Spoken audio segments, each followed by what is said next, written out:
El castillo ambulante de Howl, o El increíble castillo vagabundo, es una de las obras maestras que el director e ilustrador Hayao Miyazaki realizó para los estudios Ghibli. Si bien Miyazaki hace esta película para hablar, entre otras cosas, de la guerra, considero que la estructura de la misma y el desarrollo de los personajes puede ayudarnos para comprender la fisiopatología de las adicciones, un tema tan vigente y a la vez tan sumido en la oscuridad. Hola, soy Juliana y esto es Algunas cosas que decir sobre los sueños.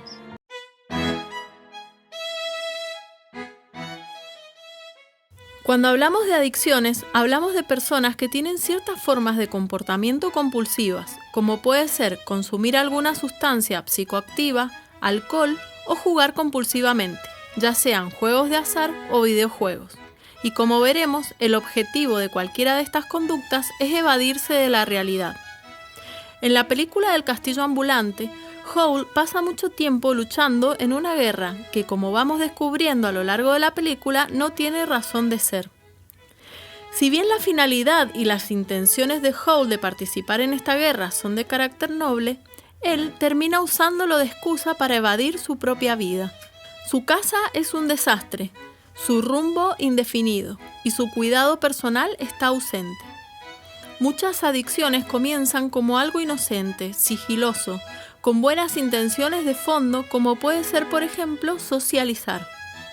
De hecho, en muchos países, incluyendo los orientales, las personas no socializan si no es a través del alcohol, lo cual es realmente peligroso. Esto ocurre porque hay una sobreidentificación con el complejo de la máscara o persona, esto es, con aquellas conductas que la sociedad espera que cumplamos para ser ciudadanos de bien. La exacerbada identificación con este complejo hace que la personalidad quede oculta y no se desarrolle, lo cual no quiere decir que no esté activa y que no vaya a pugnar por salir a la luz de la forma que sea. El alcohol posibilita esta liberación. En Howl vemos con claridad la polarización de la personalidad. A la luz del día es un joven amable y tranquilo, y cuando sale a luchar es un ser agresivo y guerrero. Howl es un mago joven, flamante, que recuerda al arquetipo del Puer Eternus, aquel que en la mitología era un dios niño, un joven para siempre. Tiene esa chispa de la suspicacia y la inteligencia que atrae a mucha gente. Lleva en sí la inocencia de un niño, pero también los oscuros secretos del mundo adulto. Está más preocupado por el color de su pelo que por su propia salud. Le cuesta conectar con sus necesidades reales y se escandaliza por banalidades. El simbolismo del cabello está vinculado con el pensamiento, con lo que ocurre en la mente. Que Howl cambia habitualmente de color de pelo, podemos relacionarlo con el cambio continuo de ideas y por lo tanto con la falta de continuidad y de maduración, ya que si una idea es esporádica, no podemos experimentarla ni esperar que madure. En Sophie, el color del pelo puede referirse a su forma de pensar que es más madura que su edad. El arquetipo del joven eterno está presente en todas las personas, pero en quienes son propensas a las adicciones está mucho más acentuado. Estos individuos desean permanecer en el mundo infantil, donde las tareas y obligaciones se limitan al juego, y todo es proveído por los adultos. La adultez implica responsabilidad, trabajo y seriedad ante la vida, cosas que al joven eterno le desagradan.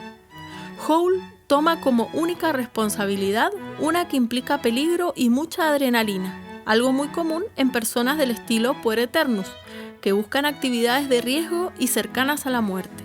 Howl está al borde de perderse a sí mismo, de convertirse en un pájaro monstruoso y no poder volver a su humanidad, lo cual es muy simbólico en cuanto a lo que respecta a las adicciones, ya que las personas que tienen actitudes de este tipo comienzan de forma esporádica a evadir su realidad, sin que sea muy notorio el cambio al comienzo.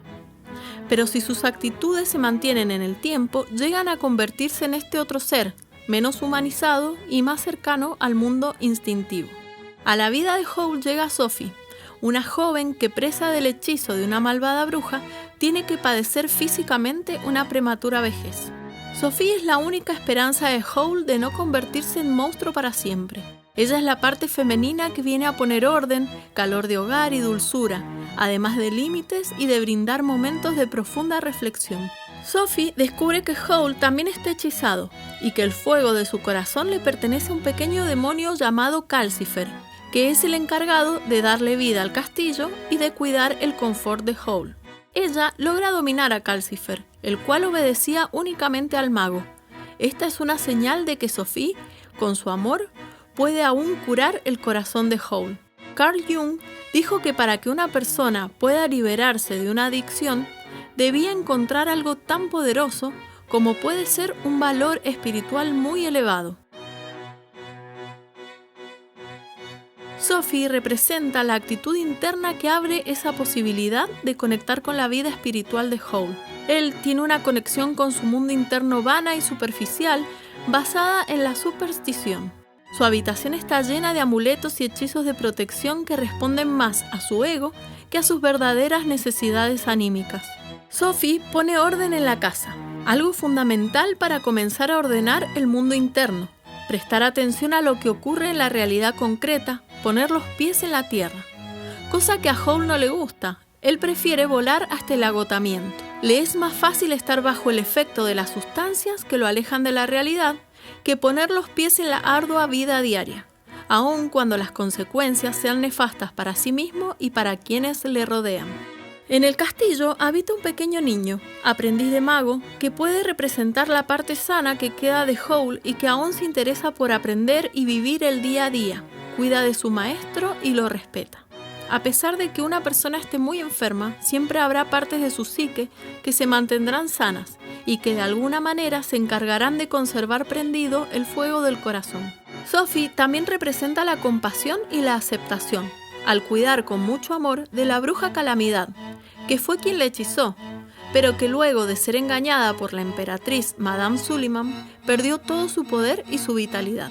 La bruja Calamidad podría simbolizar un aspecto desgastado y mal utilizado del lado femenino de Howl, que lo único que quiere es obtener el fuego sin medir las consecuencias.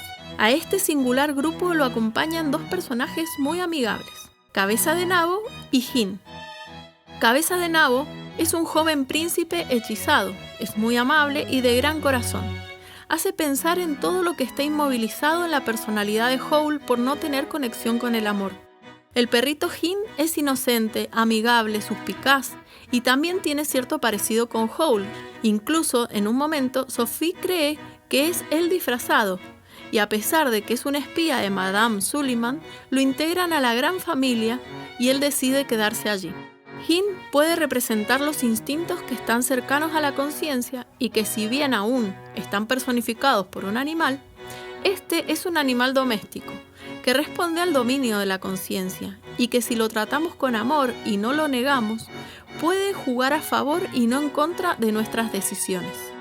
Howl lleva a Sophie a un lugar especial que él tiene para cuando se quiere sentir tranquilo. Se encuentra en una colina donde hay una laguna y una pequeña casa. Este lugar puede representar el centro de la personalidad a la que Jung llamó sí mismo. Es el centro y a su vez la totalidad de la psique. Como si fuera el capitán de un barco, comanda desde las profundidades el alma. Este lugar es muy importante porque es allí donde Howl perdió el fuego de su corazón, cuando hipnotizado por una lluvia de estrellas, tomó inocentemente una entre sus manos, la cual resultó ser el demonio Calcifer, que se apoderó de su pasión. Las adicciones comienzan cuando la persona tiene una conducta ingenua ante los peligros de la vida, subestimando el poder del acostumbramiento y sobreestimando su propia voluntad ante las debilidades del cuerpo. Frases como "yo puedo decidir cuándo dejar" o "solo lo hago de vez en cuando" provienen del autoengaño y representan el inicio del fin de la voluntad. A esta altura, la destrucción de la conciencia de Howl es tan grande que la guerra invade este preciado lugar, lo cual quiere decir que esos oscuros aspectos del alma empiezan a colarse hasta en los espacios más protegidos de la psique.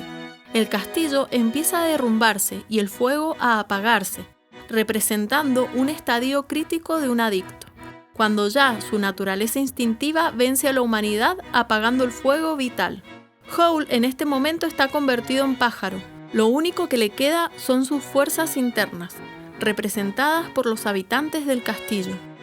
Finalmente, al destruirse el castillo se derrumba esa falsa personalidad de Howl que no era funcional, que lo alejaba del mundo y que en vez de ser movilizado desde el amor, lo hacía desde su pasión. Después de varias peripecias, Sophie logra que el fuego de la vida vuelva al corazón de Howl gracias al amor. Como sabemos, las adicciones son uno de los grandes problemas de la sociedad mundial, que por causa de una falta de una educación espiritual y profunda, termina buscando sucedáneos de experiencias místicas para llenar ese vacío.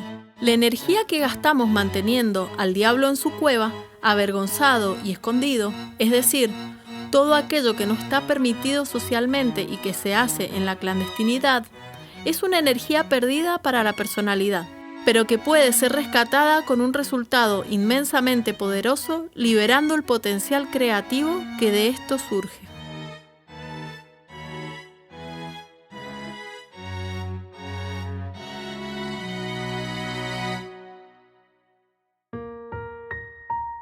Para concluir, quiero leer un texto del libro Demian de Hermann Hesse. El Dios del Antiguo y Nuevo Testamento es, en efecto, una figura extraordinaria, pero no es lo que debe representar. Él es lo bueno, lo noble, lo paternal, lo hermoso y también lo elevado y lo sentimental. De acuerdo. Sin embargo, el mundo se compone de otras cosas, y éstas se adjudican simplemente al diablo, escamoteando y silenciando toda una mitad del mundo. Se venera a Dios como Padre de la vida, negando al mismo tiempo la vida sexual sobre la que se basa la vida misma, declarándola diabólica y pecaminosa. No tengo nada en contra de que se venere al Dios Jehová, en absoluto, pero opino que deberíamos santificar y venerar al mundo en su totalidad, no solo a esa mitad oficial, separada artificialmente. Por lo tanto, deberíamos tener un culto al demonio junto al culto divino. Sería lo justo, o si no, habría que crear un Dios que integre en sí al diablo y ante el que no tuviéramos que cerrar los ojos cuando suceden las cosas más naturales de la vida.